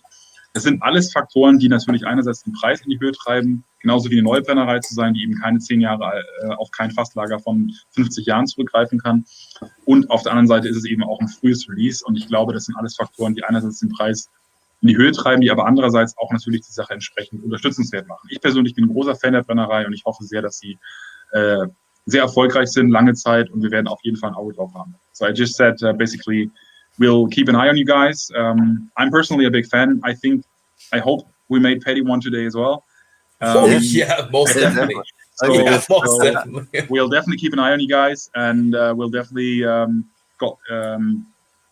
if you want to come back someday to present new stuff, we'll always keep in touch. And I'm sure that Annandale has a bright and really good future. I'm always happy to jump to have pay it a visit.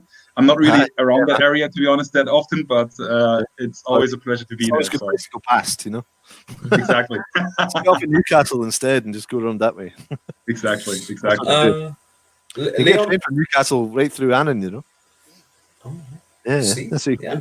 good. Leon, there's one order, just to make sure that we don't miss it. Okay.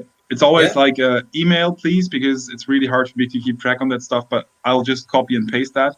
Genau. But Thomas, mail uns das mal eben.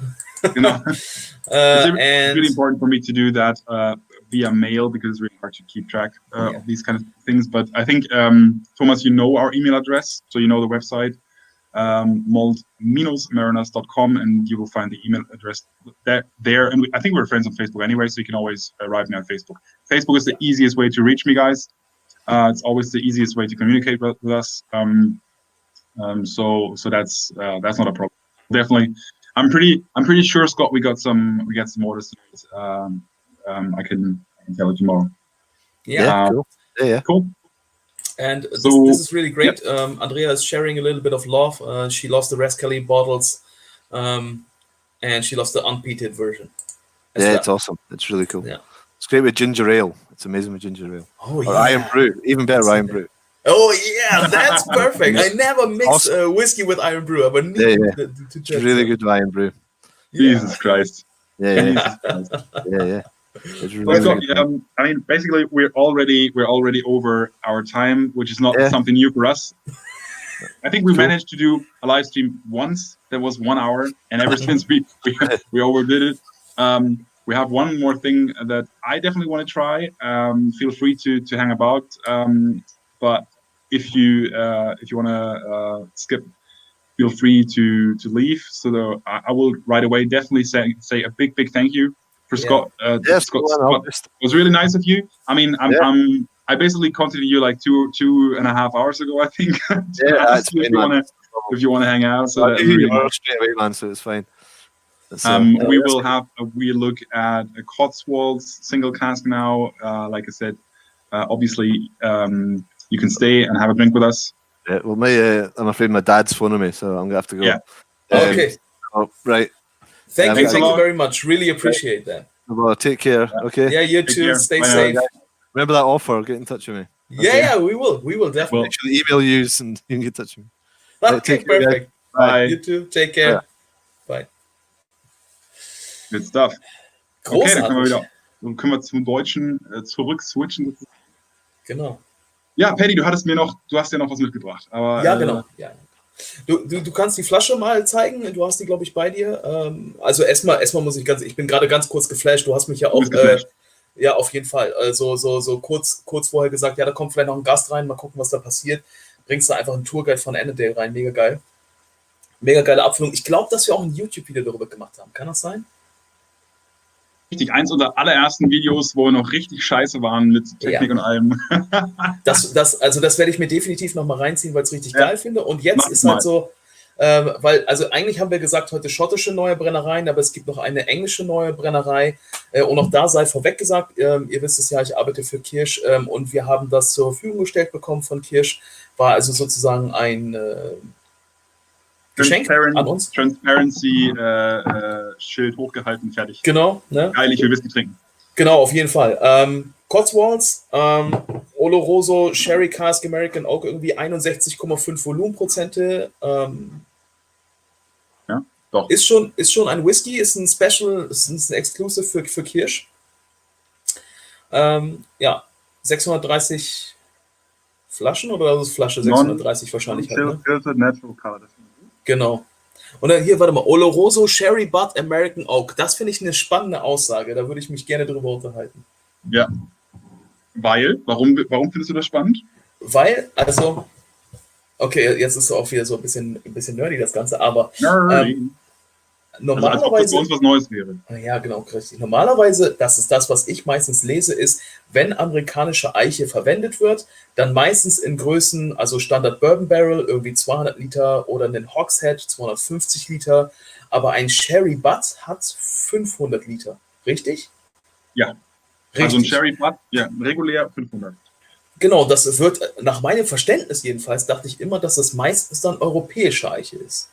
Und in dem Fall wäre es ja jetzt amerikanische Eiche, großes Fass und da ist das Ding draus. Spannend. Also ich kann dazu nicht so viel sagen. Ich weiß, also ich weiß nur, dass PX Punches sehr oft aus amerikanischer Eiche gemacht werden. Ob das bei Butts auch der Fall ist, kann ich nicht sagen. Ich wüsste jetzt aber auch keinen Grund, warum nicht, weil ein Punchen und ein Butt sind nicht so groß auseinander von der Größe. Deswegen kann das gut sein, dass es ein Amerikaner... Wie gesagt, wir schnuppern mal, wir probieren mal. Ich bin echt schon die Lampen an, ne? Diese hochprozentigen Dinger, die hauen bei mir mal echt rein. Lass uns mal schnuppern. Ja, die Bäckchen. Probieren. Ja. Und ich kann ja mal gucken, ob das Licht... Kann ich das kaschieren im Licht? Das wird nicht besser. Wir können ja mal gucken, ob wir schmecken und riechen, ob da wirklich amerikanische Eiche drin ist oder ob das eine Kombination ist. So weit würde ich mir nicht aus dem Fenster lehnen, aber ich finde auch hier, wo wir gerade nämlich bei diesem Thema waren, der fette Kern von Annandale Alba, ich kann mir das mal nicht merken. Annandale, ja. Annandale Alba, genau. Der Annandale Alba, stimmt, ich weiß es auch nicht. Erst Dr. Alban. Dr. Alban. Vom Dr. Alban. Von den Dr. Alban-Leute. Also es ist eine super geile Abfüllung von fetter Kern, die ich damals hatte. Und der riecht auch so. Der hat so ein... ich will schon mal trinken. Du redest, ich trinke, ja? Mach mal, ich rede. Der hat so ein Zimtbrötchen-Flavor drin. Zimtbrötchen, ja, das Ding hat Wucht, ne? Also 61, noch was. Riecht aber nicht so. Richtig lecker. Sherry Forward Drink. Ich mache das auch mal pur, mal gucken, was ich dazu sage. Ja, geil. Also, wow. Also auf der Zunge brennt dann erstmal alles weg und hinten raus kommt dann richtig viel Frucht. Das Finish ist dann, ich brauche Wasser. Der braucht Wasser. Also das Finish ist mega spannend, aber der ist auf der Zunge ist der so scharf für mich, dass ich ehrlich gesagt keine Aromen wahrnehmen kann. Ich habe aber auch, man muss fairerweise sagen, wir haben jetzt auch schon einen Clydeside Spirit mit 63,5 getrunken. Wir haben 2 Single Cask Fassstärken von Annandale. Also das ist auch schon spät, ne? Kinder, aber allerdings, also ich finde die Nase wirklich toll. Finde Cotswolds, ich weiß gar nicht, irgendwas haben wir auch schon mal von Cotswolds probiert. Da dachte ich auch mal so, na gut, okay, Young Malt oder ähnliches. Da haben wir kein Video drüber gemacht, glaube ich. Richtig, genau. Finde ich aber super klasse. Finde ich echt ein toller Malt. Hat auch so ein bisschen Pfeifentabak gerade in der Nase. Gehabt mit Wasser jetzt irgendwie. Nicht so süß. Ne? Ja, das ist meine Version von Männerschminke, sozusagen. Aber das ist echt, das ist bei mir wirklich so. Wenn ich trinke, kriege ich immer rote Bäckchen. Das ist, ich kann das bestätigen. Selbst oder bei Wasser. Wangen, wie man im Norddeutschen sagt. Ja, ich komme aus Franken, bei uns heißt es Backen. Bei euch sind Backen die Arschbacken. Ja, Quatsch. Ich sage auch Backen. Seit wann? Seit ich im Norden wohne, werde ich jedes Mal ausgedacht, wenn ich sage, meine Backen. Weil alle sagen, Backen ist der Hintern.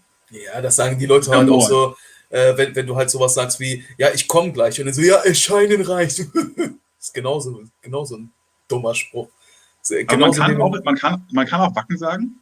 Also klar kann man Backen sagen. Backen, okay. Ja, klar, hier ist ja Backenfutter oder sowas, weißt du? Hier gibt gleich was an der Backen. Ne? Andrea, hast du denn auch was im Glas? Genau, was hat Andrea im Glas? Warten wir doch mal, aber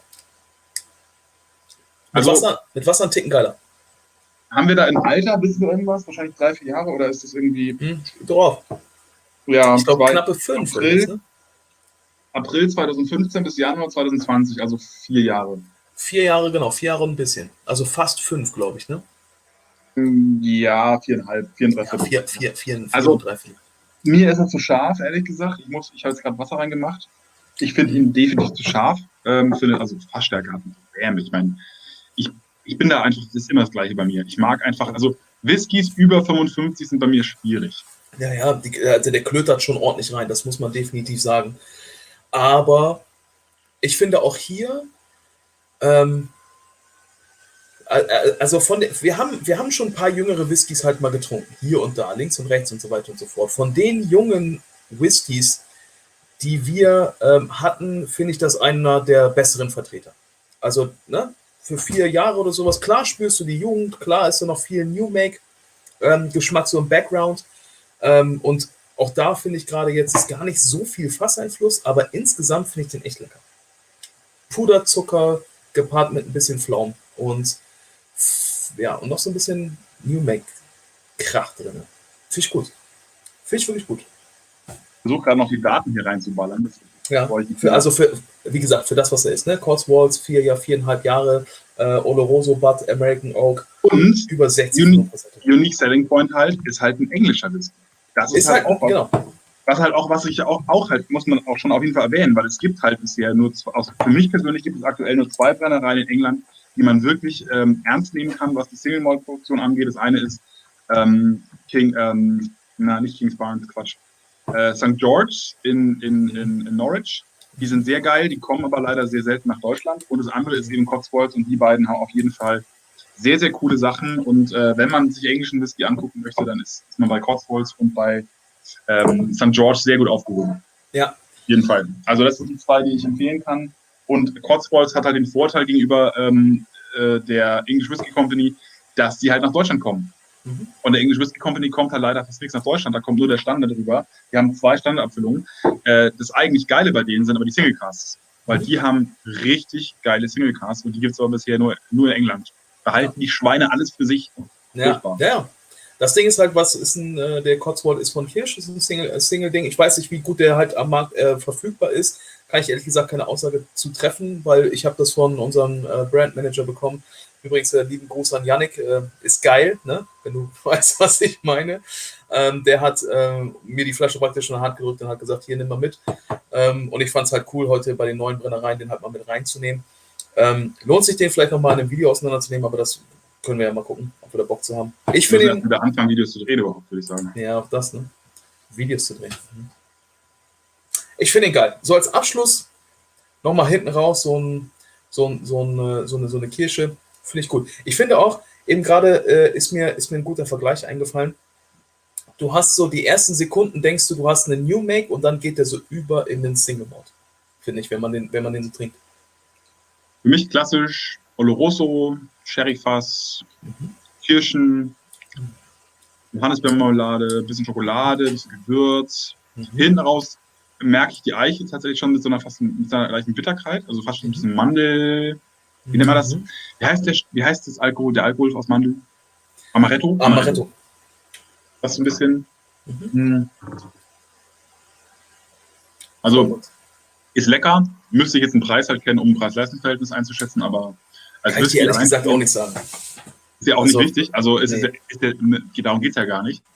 Für einen Single Cask, Fassstärke, England, wow. Also ich vermute mal, dass der nicht unter 70, 80 Euro wird der wahrscheinlich nicht liegen. Aber ich denke, das ist auch ungefähr. Manfred, du bist unser Man. Vielen Dank. Ja, wir machen auch Schluss bei 45, nur das alles. Ja, denke ich auch. Ich habe nämlich mega die Lampen an. Aber definitiv, ich würde auch sagen, wir haben uns ich hoffe, wir haben uns bei Scott entsprechend verabschiedet und bedankt. Haben wir gemacht. Haben wir. Das war echt wichtig. Ja. Also schon eine sehr coole Aktion, wirklich. Hat mich sehr gefreut, dass er dabei war. Ich habe ihm wirklich vorhin einfach so, das ist auch mal, aber es funktioniert ja anscheinend, einfach mal kurz vorher anfragen, hey Leute, habt ihr Bock? Ja, warum nicht? Wir bemühen uns auch langfristig ein bisschen zu planen. Wir haben jetzt ja mit der Fräulein Scotch schon in 2 Wochen einen Livestream geplant, also wir werden besser. Aber wir wissen nur noch nicht, was wir nächste Woche machen. Genau. Da finden wir auch noch irgendwas. Vielleicht rufe ich eine halbe Stunde vorher noch jemanden an. Ja. Da findet sich schon was, genau. Also auf jeden Fall schön, dass ihr dabei wart. Habt noch einen schönen Abend, kommt morgen gut in den Feiertag. Habt einen sehr schönen, entspannten Feiertag auf jeden Fall. Richtig. Und ja, more to come. Bleibt auf dem Laufenden. Wer Bock hat, abonniert den Newsletter. E-Mail-Adresse findet ihr auf der Website. Und ansonsten sagen wir bis später, würde ich sagen. Bis später. Bis später. Muss so den Button finden. Wo ist der Button? Der Button!